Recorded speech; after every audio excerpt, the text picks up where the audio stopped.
What's up, mortals? It's Dante from the anime Underworld, and today we have a new chapter for Four Nights of the Apocalypse, chapter 183. Things are starting to piece together, so let's get right into it. We begin the chapter with every one of the losers now in the crowd and are having their own private discussions. Edlin and Shion are wondering who's going to win, and of course Shion is going to say it's going to be Tristan. Hauser and Pelio are amazed that all members of the Four Knights, at the time, are in it. And then you have Borge, who's trying to woo Anne by saying, hey, you want a drink? But Anne just says, nah, I'm good. And surprisingly, you have Donnie and Gareth, with Donnie asking, wait, so is it true? You could summon a ghost? Yeah.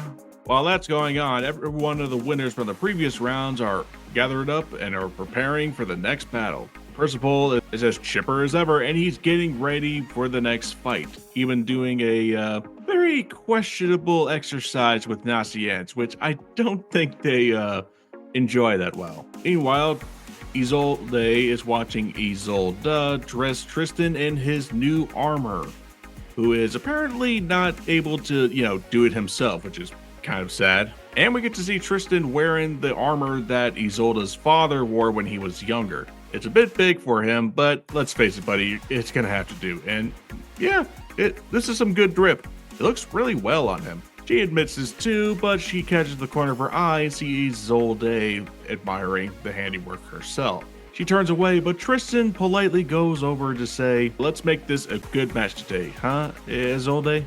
This makes Tristan awkwardly blush and say, it doesn't matter, and knows that they are not bad people. But Isolde says that no, it does matter. They don't know what's going to happen if they can't allow him to remember. But their conversation is interrupted by Isolde. Isolde goes on the defensive saying, I know I don't have the right to get in your way, but I have an obligation to get Prince Tristan's memories back for him. So please, this is kind of awkward, but you do remember that you also told Shion to kill him, right? You forgot this? I'm just saying. But Isolde yells at her saying, just get out of her sight and stop saying all of these weird, misleading things.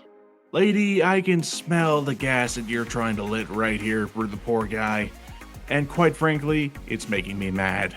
Isolde sighs, but Gawain is just flying overhead, trolling to saying, would it be bad for the other Isolde if he regained those memories or what? She really wants to ruin this relationship, and I am down for that as well. But her opponent Ballin says, you got time to worry about other people, lady? How about yourself, huh? But she makes a face saying, oh, no worries. I could beat a lazy lummox like you with just one finger. Okay, yeah, I am excited to see what is going to happen with these two. How is Gawain going to counter a guy whose literal magic is called invincible? But enough chit chat, we got Bellatrip's friend saying, okay, everyone who made it to round 2. Lord Bellatrip has a special message for you all.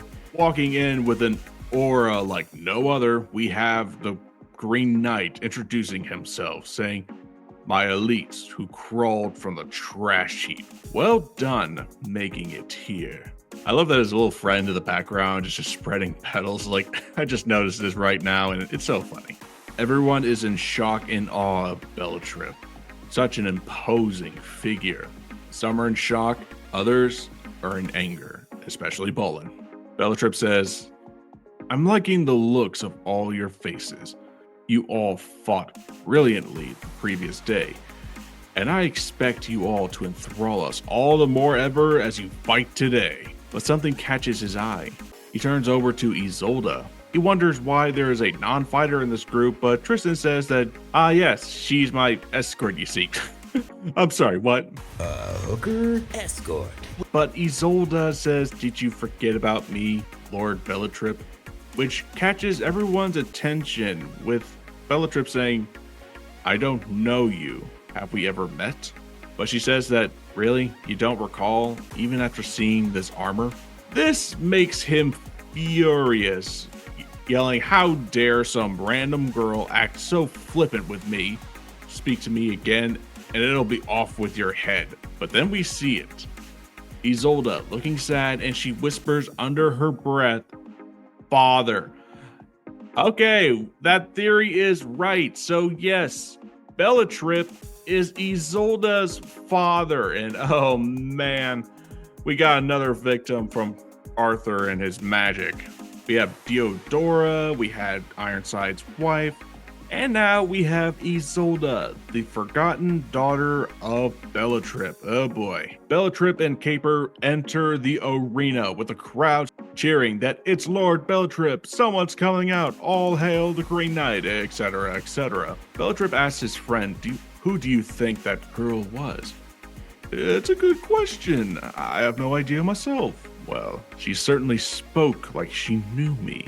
I'm sure she was just trying to integrate herself with you, or maybe she mistook you for someone else, perhaps? Oh, come on, mistaken identity. When I have this helmet on, it disquits me somehow. Bellatrip explains that recently, though, he's been feeling as if he's trying to remember something, but it never materializes. He's been feeling that for a while now. Oh no, he's catching on. But he's done talking about it. He hops right up to his seat and demands that it is time for action. We cut back to Percival, who is up first, and he's prepared, but he makes sure to tell 𝐼𝐸𝐴𝐻 to be ready. He needs to be careful for Ross, who notices that, those two other people, Ross and Turret, they're not there anymore. They were nowhere to be seen.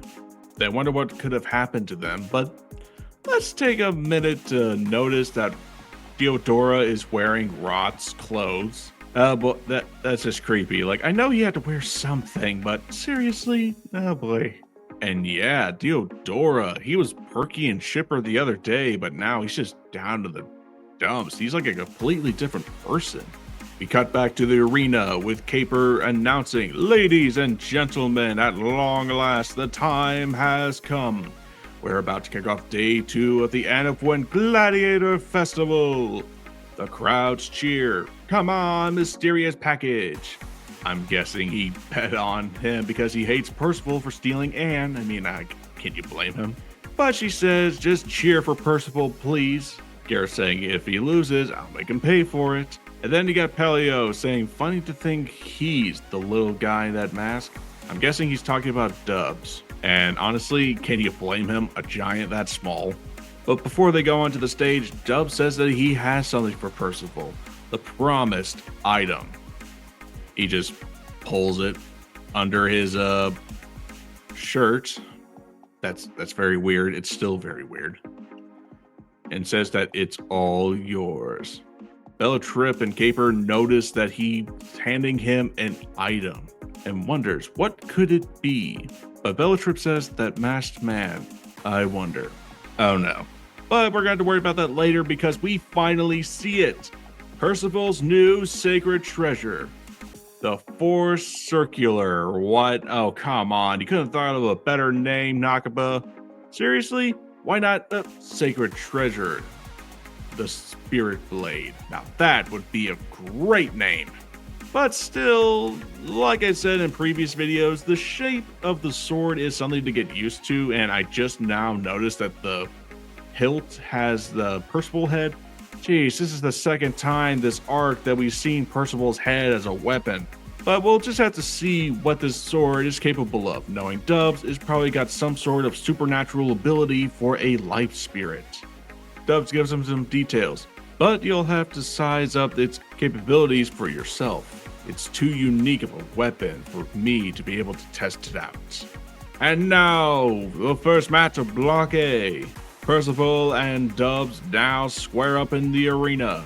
Percival thanks him, and Dubs says, "There's no need. Thank me in deeds, not words. That is the greatest reward that I can hope for." And so we begin. Percival versus Dubs. The battle is about to begin. And that is how we end chapter 183. Okay, so yeah, Isolde is now the confirmed daughter of Bellatrip, another victim of Arthur's way for gaining elite soldiers to fight the 4 Knights of the Apocalypse and possibly later the 7 deadly sins. She wanted to free her parent from Arthur's control, but got sent there. The question now is, what is her plan? How is she going to make her father remember? I don't know what to expect with Percival versus Dubs.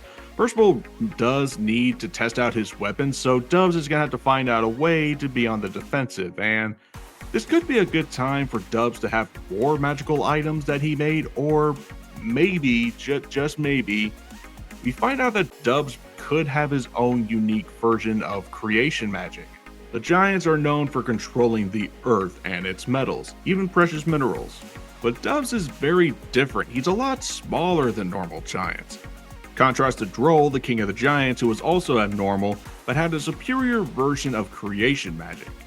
My theory is that if Dubs is able to show his magic, it could be earth related, but if I had to guess, it could be something more along the lines of alchemy. What if Dubs is able to change the earth according to him?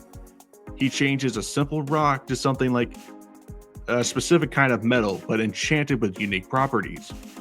This would be beneficial for a giant craftsman like himself. We'll just have to see what's going to happen in the next chapter. If you love 7 Deadly Sins of Fortnite to the Apocalypse material, subscribe, because we'll be out as soon as we can with more content. This has been Dante from the anime Underworld. I'll see you mortals later.